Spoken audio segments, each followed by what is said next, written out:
Pop quiz time. Let's test your intelligence. So, what is the capital of France? Why, Paris, may we? Okay, now complete the sequence. A1, B2, C, did you say 3?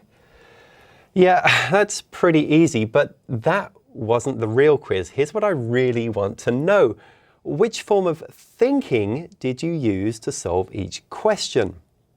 Well, recalling previously acquired information like a capital city is a form of intelligence known as crystallized intelligence. Whereas the use of reasoning and logic to deduce the next character in a sequence, that is known as fluid intelligence.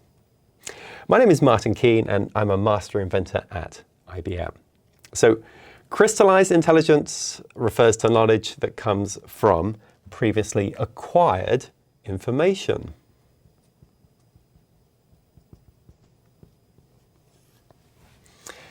It's dependent on a person's knowledge, on their skills, on their expertise developed over a lifetime of learning and experience. Crystallized intelligence is fact and experience-based. Whereas fluid intelligence is the capacity to think logically and solve problems in new and unfamiliar situations, independent of acquired knowledge. Fluid intelligence represents a person's ability to problem solve using reasoning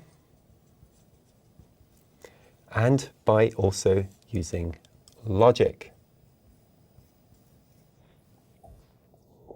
When you come across a new problem that your current knowledge can't address, you call on fluid intelligence to resolve it. Now, the notion of fluid and crystallized intelligence dates back to 1963, when it was first formalized by psychologist Raymond Cattell.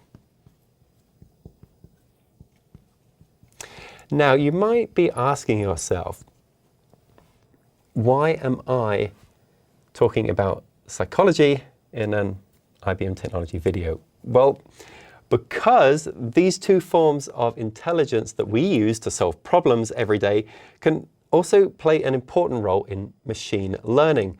So, for example, consider an AI system like IBM Watson. To answer a question, it can sift through like 1 million books per second. And perhaps the answer to a question is right there in one of those books, like our Paris example. In that case, it's a simple case of natural language understanding to answer the question, what is the capital of France? That's crystallized intelligence. But most problems aren't that simple, and to solve them, we may need to combine both crystallized and fluid intelligence together. So, for example, say we wanted an AI travel system. Let's build one. An AI travel system. And what we want it to do is to build us an itinerary of the best way to spend a day in Paris. So the output of this is an itinerary.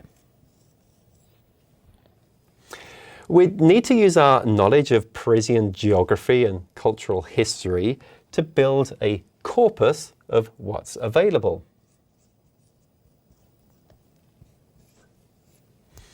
That's the crystallized intelligence part, but we also need to apply those options to a derived understanding of the types of activities that we like to do.